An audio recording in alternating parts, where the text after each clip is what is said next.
নমস্কার বন্ধুরা, তো আপনার জন্য একটা আবার স্পেশাল ইনফরমেশন নিয়ে চলে এসেছি। আমি আগের দিন একটা ভিডিও বানিয়েছিলাম টেকনো ক্যামন 30 প্রো 5G খুব তাড়াতাড়ি আসতে চলেছে। যদি আপনি না দেখে থাকেন আই বাটনে দেখতে পারেন। কিন্তু আজ আমরা ডিসকাস করব ওটারই একটা লাইটার এডিশন, মানে যেটা নাম হলো টেকনো ক্যামন 30 5G। তো এই স্মার্টফোনটা এবারে কী কী স্পেসিফিকেশন হবে, কী ডিজাইন হবে আর কবে লঞ্চ হবে, এই সব কিছু সম্বন্ধে ভিডিওতে আমরা ডিসকাস করব। তো চলো শুরু করা যে ভিডিওটা কোনো সময় নষ্ট না করে, আপনি যদি গ্যাজেটল বাংলা চ্যানেল প্রথমবার আসেন আর এরকম বাংলা টেক ভিডিও ডেলি দেখতে চান, তাহলে গ্যাজেটল বাংলা চ্যানেলটা সাবস্ক্রাইব অবশ্যই করে নেবেন। তো প্রথমত আলোচনা করবে এই স্মার্টফোনটার ডিজাইন সম্বন্ধে। তো যেমন দেখতে পাচ্ছেন এবার যে টেকনো ক্যামন 30 5G, পেছন দিক থেকে দেখতে হবে এক্স্যাক্টলি এরকম। ফোনটা আপনি টোটাল দুটো কালারে পাবেন, একটা হবে ব্ল্যাক, একটা সিলভার। এর থিকনেস হলো 7.8 মিলিমিটার আর ওয়েট 186 গ্রাম।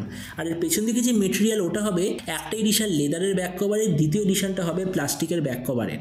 ডিসপ্লের দিক থেকে এতে আছে 6.78 inch full HD plus 120 hertz flat OLED display, তার সঙ্গে 240 হার্জের টাচ স্যাম্পলিং রেট, 2160 হার্জের পিডালন ডিমিং রেট, 1300 নিটসের brightness, 20:9 aspect ratio, 93% screen to body ratio.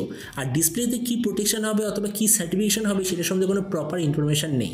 তার মানে সোজা কথা বলতে গেলে প্রাইস পয়েন্ট হিসেবে এই যে ডিসপ্লেটা সত্যিই খুব ভালো।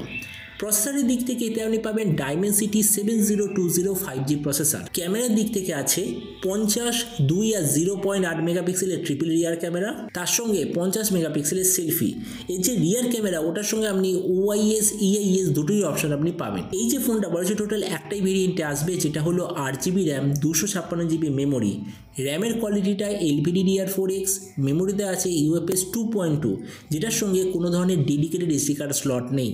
ব্যাটারির দিক থেকে 5000 mAh ব্যাটারি, সঙ্গে 70 ওয়াটের চার্জার, আর কানেক্টিভিটি হলো USB Type-C। তো এবার এই স্মার্টফোনের বাকি কিছু ফিচার বলতে গেলে এতে আপনি পাবেন Android 14 out of the box, কোনো ধরনের 3.5mm জ্যাক নেই, dual speaker, under display fingerprint sensor, আর সঙ্গে আছে NFC-র অপশান। আর যদি এটারও সফটওয়্যার আপডেট সাইকেল সম্বন্ধে বলি, তো এতে আপনি পাবেন 1 বছরের মেজর OS আপডেট আর 2 বছরের সিকিউরিটি আপডেট। তো এবার সবচেয়ে মেন জিনিস, ফোনটা কী দামে লঞ্চ হবে আর কবে লঞ্চ হবে। তো দেখুন, আমি যতদূর খবর পেয়েছি এই স্মার্টফোনটা মে-জুন মাসের আশেপাশে ইন্ডিয়া, বাংলাদেশ এখানে লঞ্চ হওয়ার কথা। আর এরপর আমি যদি তার প্রাইস সম্বন্ধে বলি, তো বলেছি যে এই স্মার্টফোনটা ইন্ডিয়ান মার্কেটে আসার কথা ওই 16,000 টাকার আশেপাশে। আর আপনাদের ভিডিওটা বাংলাদেশ থেকে দেখে থাকেন, তো বাংলাদেশে এটা লঞ্চ হওয়ার কথা 26 থেকে 30,000 বাংলাদেশি টাকার আশেপাশে।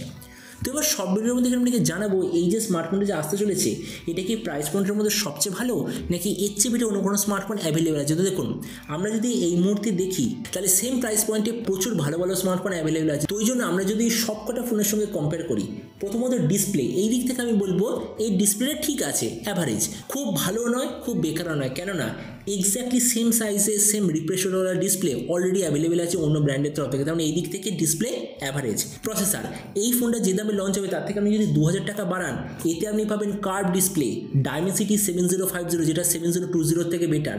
তাছাড়া যে ডাইমেনসিটি 7020 ওটা মোটোরোলা 13,000 টাকা অলরেডি দিচ্ছে। তো এই জন্য সেই হিসাবে আমি বলবো প্রসেসরটা অ্যাভারেজ। ক্যামেরা, এটা অবশ্যই ভালো, কেননা 50 মেগাপিক্সেল রিয়ার ক্যামেরা, 50 মেগাপিক্সেলের সেলফি, তাও আবার OIS EIS দুটোরই অপশান, তার মানে এই দিক থেকে খুবই ভালো। ভেরিয়েন্টের দিক থেকে আমি বলবো অ্যাভারেজ, কেননা সেম প্রাইস পয়েন্টে অলরেডি মোটোরোলা আপনাকে 12/256GB দেবে, সেখানে টেকনো আপনাকে দেবে 8/256GB, তার মানে এই দিক থেকে আমি বলবো অ্যাভারেজ। ব্যাটারি আর চার্জার অবভিয়াসলি সবচেয়ে ভালো। ডুয়েল স্পিকার অ্যাভারেজ, কেননা অনেক কোম্পানি আপনাকে দেয়। আর OS আপডেট, 1 বছরের মেজর OS আপডেট, এটাও অনেক কোম্পানি আপনাকে দেয়। তারপরে দেখুন, ভিডিও লাস্ট আমি জাস্ট আপনাকে এটাই বলবো, যদি এই স্মার্টফোনটা ইন্ডিয়ান মার্কেটে 16,000 টাকার নিচে লঞ্চ হতো, আমার মতো মনে হয় প্রাইস মোটের মধ্যে একটা দারুণ অলরাউন্ড ডিভাইস এটা হবে।